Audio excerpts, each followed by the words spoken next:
welcome to the Curious World of Alice. Today we'll be making crepes. It only requires 3 easy ingredients, and I will also give some recommendations on what kind of filling you could use. If you haven't subscribed yet, it's never too late. We will also be using a scheduling network diagram, which is typically used in project management, to show you the transitions of the different steps required, because who ever thought of not being able to nerd out while you're cooking?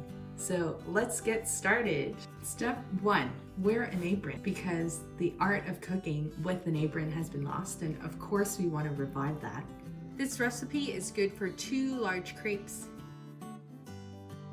Now onto the serious business. Step 1 is preparing the batter. Measure 75 grams of unbleached all-purpose flour, which is equivalent to half a cup. Then you add 1 egg and 180 milliliters of milk, which is equivalent to 3/4 of a cup. Next, you blend it with the hand blender. I particularly like hand blenders because it makes things really quickly and the texture comes out really well. If you don't have a hand blender, or if you prefer a hand mixer, you could definitely use that. Or you could even mix it by hand with a whisk or a fork or even chopsticks. The batter should come out very liquidy, almost like a water texture without any clumps in it. Set the batter aside because now we will prepare the filling. Preparing the onions. What's really good and useful about this schedule network diagram is that it shows preparing the batter and preparing the onions are independent from each other.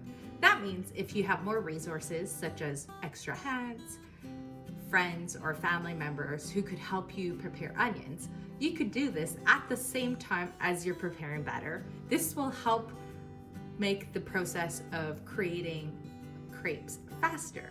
Slice the onions into smaller pieces. The size really doesn't matter, as cooking is really about experimenting and preferences. You can make them into smaller slices if you prefer, or leave them as bigger slices.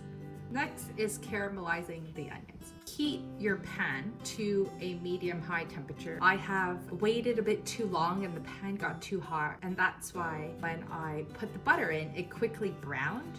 After you add the onions to the butter, I would lower the heat to medium-low. This will allow the onions to slowly cook, or else it will definitely burn. Next is adding the spinach, and let it sit there for a little bit and then stir. The whole process will take about 2-3 minutes. The best way to eat unripened or stubbornly waiting to be ripened pears is to caramelize them. First, you peel the pear. I like to use a knife. If you use a peeler, you're actually removing a lot of the flesh. The trick with peeling with a knife is you're using a delicate force where it goes right under the skin. Once you get the hang of it, it's so easy to master. And then you cut it however you'd like. The easiest way is to cut it in half and then cut it in half again, which makes a quarter. How thin? Really based on preference. I put the pears on a heated pan and I add boiling water. It's really the boiling water that's cooking and caramelizing. Once you see a sizzling effect on the pears, you could lower the heat to low. Heat up your skillet at medium-high. You want the butter to be evenly distributed across your entire skillet, because wherever there is no butter, the batter will stick to it as you want to flip it, and that's how it tears. Tilt the skillet to spread the batter evenly until it covers the bottom. The trick really is to make sure that the pan is evenly heated before you even start pouring it. And once you pour it, right away I would reduce the heat to low-medium. When you keep the heat too high, the crepe becomes crispy. If that's what you prefer, then definitely something that I do sometimes depending on my mood. You'll notice that not the entire crepe is flat and smooth. Not a problem at all, because that little patch of rough terrain will be on the inside. Cooking really is like perfect to describing how life is, because it won't be perfect, and sometimes the imperfection really makes no difference in your life. You just have to move on and use what you've got. When you see the edge peels off easily and it begins to brown a little bit, that is when it's ready to be flipped. Just use a spatula, gently lift the crepe. Once you flip it, you'll see that there are air bubbles that form. Absolutely normal. After you flip it, the second side only requires about a minute or less of cooking. At this point, I will reduce the heat to low, flip the crepe back to the original side, and I will add the filling. If it hasn't been done already, grate your cheese. The type of cheese doesn't really matter. It depends on whether you prefer very salty or less salty, but I personally like to use hard cheese, often cheddar. An interesting thing that I learned about cheese is any non-white cheese, such as orange cheddar, actually is made of food coloring. So having learned that, I try to only buy white cheese. It's not possible to have too much cheese, so just grate as much as you'd like to add into your crepe. Finally, sprinkle the cheese all over. That allows the top and the bottom, once you close the crepe, to have some cheese. Just a lot of cheese deliciousness.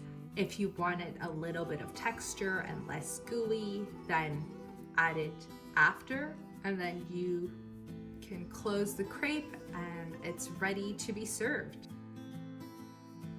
Here is an example of keeping your heat low the entire time.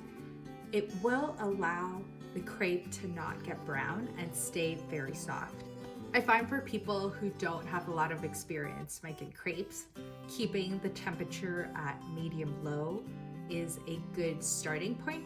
You'll notice here that if you don't distribute the butter evenly enough before putting on the crepe batter, that when you try to flip it, it will actually tear more easily. After you're done preparing your second crepe, it's time to add in the sweet filling. At this point, you could either put honey, maple syrup, or chocolate chips.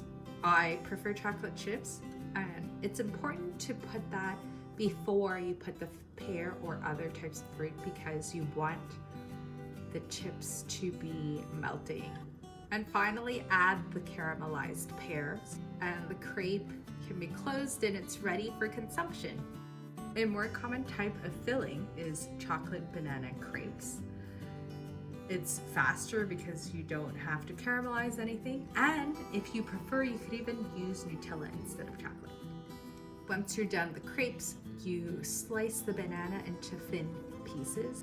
This crepe, as you can see, it has a more yellow and whitish texture with not a lot of brown areas. I cooked it with lower heat the entire time. It comes out with a much softer texture. Overall, the takeaway message for today's cooking lesson of crepes is that there's no perfect way. There is preference. There is probably a lot of lessons learned each time you cook crepes. It took me many times to end up finding the texture that I prefer, and many broken or ripped crepes before I managed to cook it to a texture and aesthetically the way that I want it. If you like this video, please give it a thumbs up, and until next time, bye everyone.